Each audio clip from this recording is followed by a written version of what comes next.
Welcome back, degenerates. There's 1,000 of us here now, so I thought today it's again time for something useless. We're gonna be discussing tattoo machines again, and we're gonna settle the debate once and for all. Not which one's the best for me, not which one's the best for you, but which one's the best, period. Now, I'm not gonna review each and every individual tattoo machine that's on the market today. I'm gonna leave that to Pro team members from the Eternal Ink team. Apparently, me and Paul are on the Eternal Pro team, so stop lying to your subscribers. This is the biggest cap I've ever heard, Chris. Because here's the truth about tattoo machines. They're all the same, for the most part. It's a simple back and forth movement at different frequencies. Anyway, I know you guys want answers which one's the best. Is it the injector? Is it the Petri dish? Is it the Petri dish Max? Is it the ACUS, the Cheyenne, the AI trash can looking thing that comes with a fancy box? Now notice we're not discussing coil machines because we're not 70 years old or disabled. We're actually trying to move forward, not back in time. Now, I know there's way too many tattoo machines on the market, so I had to introduce some simple parameters to determine which ones to eliminate immediately and which ones we can actually choose from. And I call this system the machine filtering matrix. It's all about humanity.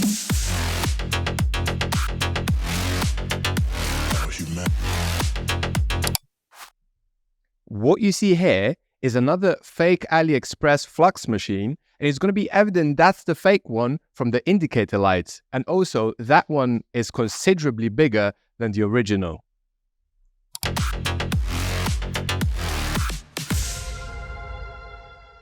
Number 1 is going to be safety. Number 2 is going to be convenience. And number 3, it's going to be price. Now, we could also introduce politics, where some companies are producing critical levels of cringe, greed, and trashy products they dump on the market. But that would be quite hypocritical of me, since Shine gets most of my money for the needles, obviously, and they're the biggest trash in the game. Now, I also didn't think any company is dumb enough to actually challenge me on the hygiene video I made about FK IRONS, the sealed pen machines.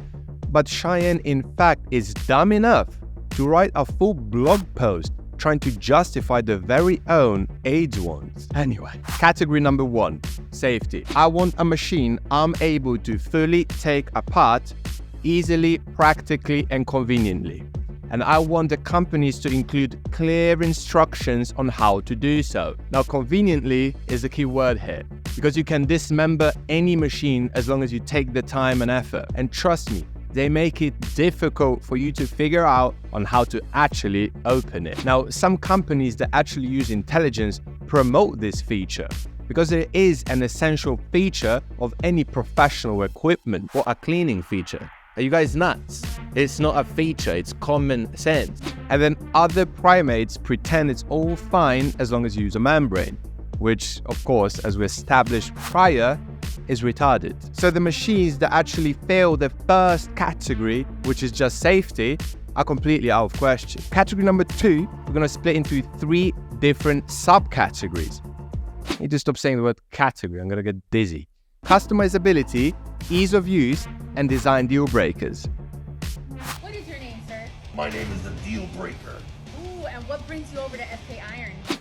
Not that deal breaker. Although there's plenty of deal breakers at this company, him being one of them. Now, what matters to me the most in the customizability category is interchangeable stroke lengths, if there is such thing these days. When you get a new tattoo machine, you want to experiment a little bit. You want to change different grips, different stroke lengths, change the voltage up and down. You want to figure out what you're most comfortable with. And if you can't do that, that is simply because of greed. Sadly, this is the kind of scum we're dealing with. Just from a practicality standpoint, these tattoo machine companies I can never support. I will never endorse unless they pay me a lot of money. Not a lot, just, Now, on most machines that you're not at liberty to actually change the stroke length, they're going to be really hard to access as well. So these companies, by default, fail the first safety category. Don't ever give these people your money. Interchangeable different size grips are nice to have as well, but not essential for me at all. Now, in the ease of use category, we don't really care about apps, little gimmicks, software updates, or LCD screens. I'm not gonna play Warzone on a fucking tattoo machine. It's just about how easy and practical the machines actually are to use. Now here, we're going to be awarding points for the needle protrusion grip adjustment systems. That's a mouthful. Adjusting voltage up and down easily, batteries, setup, breakdown, all the good stuff. And in absolute deal breakers, we're going to be looking at consistency, too loud noise, and a blinking light that blinks in your face when you're trying to tattoo, too big, too small, or hideous designs. Now guys, there's no reason for rotary tattoo machines to cost the same as iPhone, $1,300, $1,200. These are eye-watering prices for the simplest tech possible. Now, I'm not saying you shouldn't ever buy high-end tattoo machines for astronomical prices. I'm saying you don't have to produce great work. We're only going to have a look at a few different popular wireless pen-style machines as examples. We're going to look at the Petri Dish Max by FK Irons. We're going to look at the AliExpress FLUX clone. We're going to look at the ACUS M1 and Shine. We're going to disqualify altogether just because of online retardation. And I know what you might be thinking. Why is FK Irons on the list then? Well, because we need a breathtakingly terrible example that fails each and every single category on the list and illustrates how a spectacular failure looks like. Anyway, let's get into it. The Petri Dish Max. Now, it doesn't qualify safety at all, since you can't conveniently and practically open it to sanitize all the interior parts, or at the very least, perform basic maintenance. But if you take the time and effort to actually do so, you'll void your warranty. There are some questionable design decisions our postmodern Steve Jobs has chosen. For example, the engraving on the bottom of the machine's interior grip. For a manufacturer that explicitly says they will void your warranty if any ink goes in, these are some questionable design decisions. It's also a massive hygiene hazard. There should be as little gaps, ridges, and difficult, heavy, hard to clean places on a tattoo machine as possible. Now, the decision to engrave USA on it twice is retarded.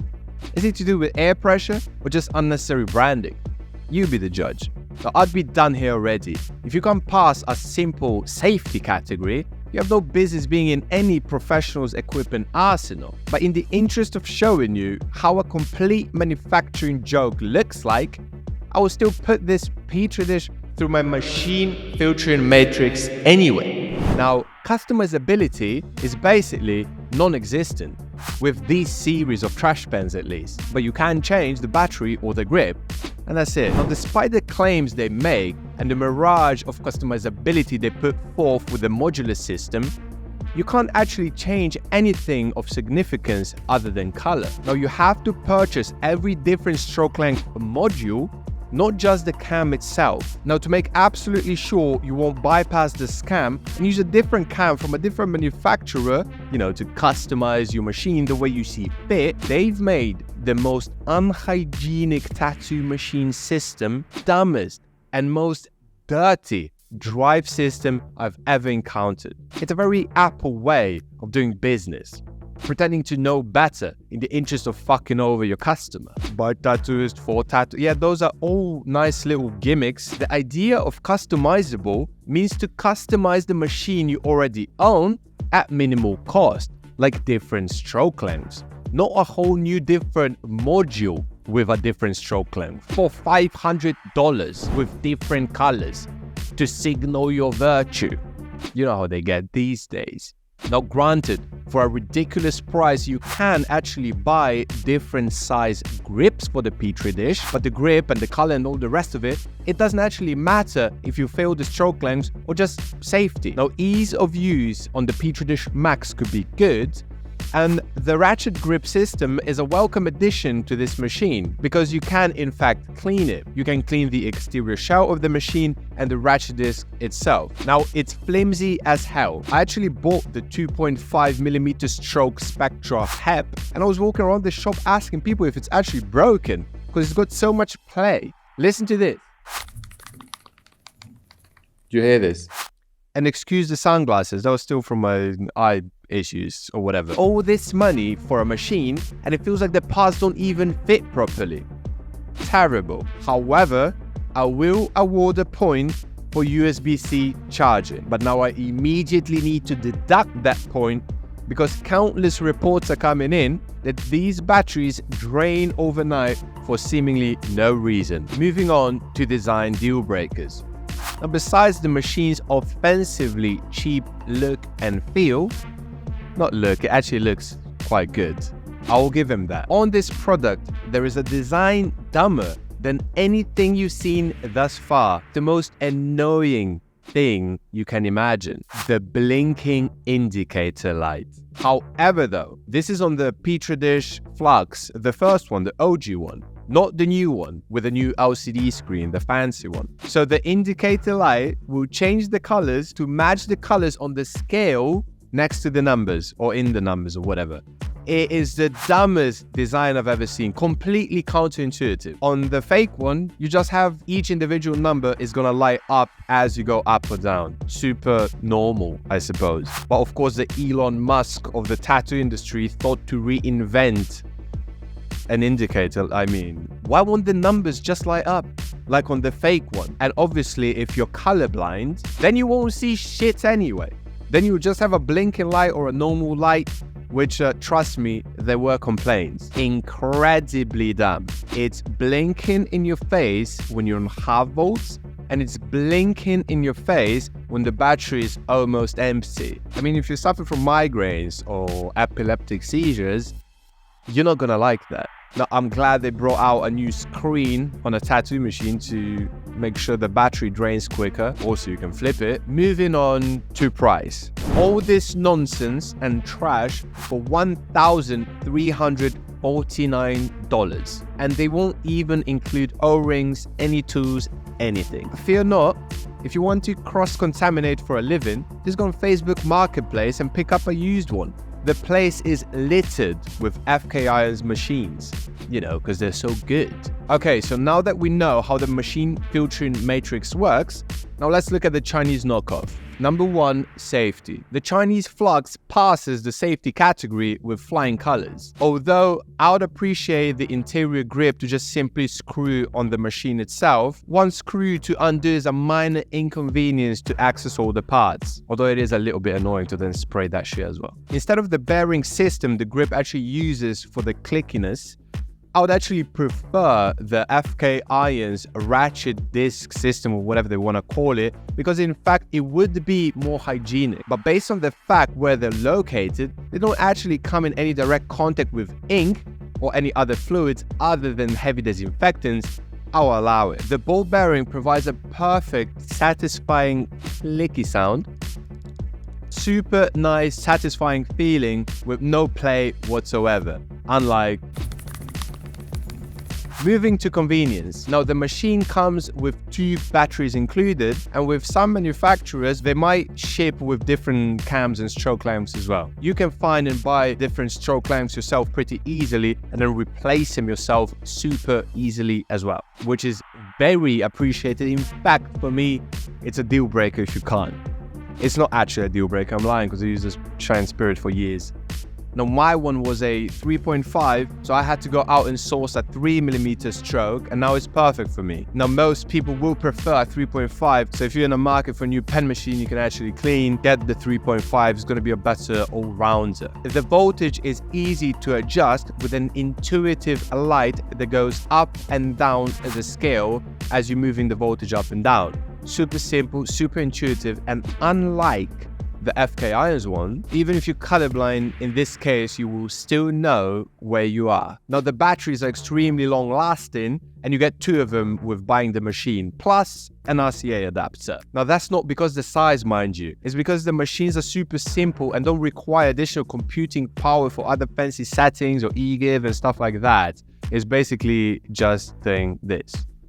Now I say extremely long lasting because my machine I actually run at the lowest setting, which is a 5. I have no idea how much that is in volts, but I also have no idea what kind of motor it is. If you want a bit more information on that, I would recommend Adam's video. I will link it down below. He describes in detail a bit how voltages and, hertz and all that works. I know nothing about that. Check his channel out. Anyway, now the batteries fit perfectly, and they also support a marvelous USB-C charging port, which is ideal. Now it does look like the actual original Petri dish, so I'm not gonna award points for a stolen design here. I'd rather deduct a point because people assume I'm using the actual Petri dish in my videos. So I had to clarify that on the beginning. Somebody thought they're clever, so what machine you're using in your intro. But the looks, that's just the outside shell and the ergonomics. Everything else, including practicality and hygiene, are actually improved. Perhaps the materials are lower quality.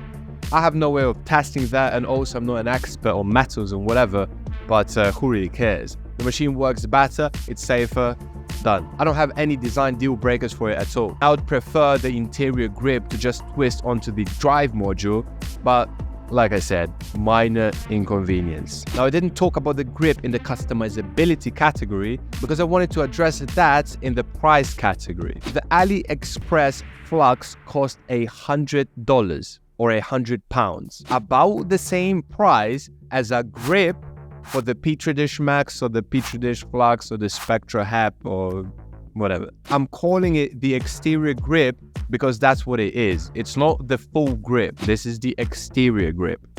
Otherwise, it would be the same as calling that blue part on the FK Irons actual grip a grip. That's not the grip. That would be like calling the adhesive bandage a grip. This is not a grip. The FK Irons actual grip, you see these are multiple parts. So just that little blue thing, you can't market this as a grip. You get the point. So I didn't find different grips sold individually for the AliExpress FLUX. But for the price of one Powerbolt 2 by FK Irons, which costs $300, you would actually get 3 different drive modules with 3 different stroke lengths, with 3 different RCA adapters, with 3 different grips, 6 batteries. The FK Irons equivalent to that would cost $4,047. So for the price of one Petri Dish Max with 2 batteries, you would get 13 AliExpress FLUX machines, which means you'd have 26 batteries, 13 drive modules, 13 grips, and 13 RCA adapters. And random O-rings and different tools. FK Irons doesn't even include O-rings. Now, let's talk about the ACUS M1, which is the only company that promotes hygiene, to my knowledge at least. They've sent me this machine, so there's an obvious conflict of interest, since the machine cost £1,300 or euros, something like that. But regardless, I'm going to try to be as unbiased as possible with that review, and we're going to go through the good, the bad, and the ugly. If they would have written me a serious check, then you best believe I would only be going through the good. So for other companies that do have the balls and send me stuff without the financial grease necessary, unfortunately, this is what you get. Anyway, let's put the ACUS M1 through the machine filtering matrix. Safety. Now, I love the fact they actually promote you do need to take the machine apart to fully sanitize it. Sadly, this is the kind of thing that actually needs to be explicitly told to people these days. And you still will find idiots with their capes flapping that will come to defend this. It's not super practical to take the ACUS M1 apart, but it's still straightforward enough, and it comes with all the tools and instructions to do so it gets a clear pass on that. Because of the brushless motor being open, I would ideally like to see that plastic plate a little bit higher to protect the motor a little bit more. Now, the way the machine's designed, it's highly unlikely that any ink will get there, but I would still love the extra peace of mind that little plate would produce. Just a bit more separation between the motor and the actual drive bar. If the motor was closed, it wouldn't be a big issue because you could just wipe it down. But based on the nature of the brushless motor in the ACUS M1, a bit more protection would be ideal. So a full wipe down of the machine with strong disinfectants that would reach every crevice would be as efficient and easy as possible. So for the first category, I'm gonna give it a pass, but a 7 out of 10. There is certainly some room for improvement, and I would like to see these areas improved on the ACUS M2. Lightly injured from the safety category, the ACUS M1 is limping towards convenience. Customizability is unbelievably customizable and passes this with flying colors. The ACUS M1 has 5 different stroke lengths to choose from, and it ships with 3 when you buy the machine. Ihr beide from ACUS, ihr müsst mich jetzt bezahlen. Das ist jetzt ein Ad. Also, bitte. Now again, I don't know why all the individual bearings aren't on the website. I didn't check if they already put the bearings on at the time of recording, but you better put them on. Now, they've also said if anything will break, they will replace it for you for free. However, that's quite a risky situation because then people can just ask for stuff. They're gonna have to honor it, because I will now share this screenshot. So I hope they correct that error. We're just putting all the separate cams on the website for us to purchase, just for peace of mind. But 3 of them come with the machine anyway though, so we're not dealing with the same kind of bullshit like Bishop and FK irons. And that reminds me, they also ship a separate drive bar. There's 2 different grips out right now, and I believe they're making the third like a super heavy one, bruv. Think pyramids, bruv. It's heavy. Shout out to Oliver. The ACUS M1 also ships with tools to take the machine apart. That now sounds like a fucking ad read. Also bitte. You have 5 different motor settings, which is what they call E-give. Or 6, I'm not sure. -3 to +2. -3, -2, -1. Yeah, 6. Quick math. So they have 6 different motor settings to choose from. I'm not even gonna check. Point is, it's super versatile, it's super customizable because you have all the settings, you have all the grips, you have all the cams, all the strokes, all the tools to take it apart. It's almost a perfect machine, and I'm sure everybody and their granddad can find a setting for it. However though, in the ease of use category, I have some issues again. I need USB-C charging batteries. I've got 2 iPads, 2 phones, 4 cameras, 17 fucking tattoo machines with 17 different chargers. My iPad number 2 and my iPhone, 2 different chargers. Same product. It's fucking mental. So I want to travel. I don't actually travel, but if I will travel, I want 1 charger for everything. People that are prepared to pay premium German manufacturing prices for a tattoo machine don't mind paying some extra for proprietary USB-C charging batteries. FK irons got a lot of shit for the twist-on batteries that only fit FK irons, but I don't actually mind that. It's an awkward business practice because obviously you're locked into an ecosystem, but I don't actually mind that. It's not a danger to anybody, it's just a little bit scummy. I'll be honest, I can't be fucked charging these batteries. That's same as I used to have a vape that you take the batteries out and you charge them like a fucking, like, guys. Back to the ACUS M1. The machine runs nicely and smoothly, and it's really a joy to work with. Low noise, low vibration, absolute pleasure. Till I have to change the battery halfway through the session. Then you have to take the foil off, take the battery out, change your gloves, take new gloves on, spray it again, put it again in, fucking wrap it again.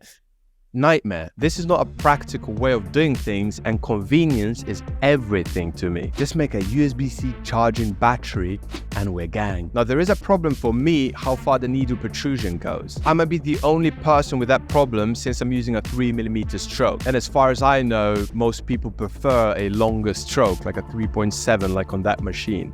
And that 0.7 extra would completely eliminate that problem. But it also depends on what needles you use. Some needles will have a longer, I don't know how that's called, needle taper, I don't know. I like to hang my needles out quite a bit for maximum precision, and on the liners and shaders from Cheyenne, that machine actually didn't allow me to go far out enough. I only had that issue in certain places, I might add, but regardless, if you intend to run a 3.7 stroke, you won't have that issue at all. I prefer the ergonomics on my fake FLUX machine. Where I'm gripping the machine, I'm actually closer to the skin, but where the ACUS has this triangular shape, you have to hold it higher. That's another thing, but that's mostly just with a plus grip. With a smaller grip, it's a bit easier. But the grip doesn't click like the AliExpress one, but some of you might prefer that. It's like on the Bishop machines and Shan machines, it just twists, it doesn't actually click, which in theory allows for more precision. Another kind of problem on the ACUS M1 is the surface. This is the slipperiest surface of all times. And because of the V-shaped design that the grip has,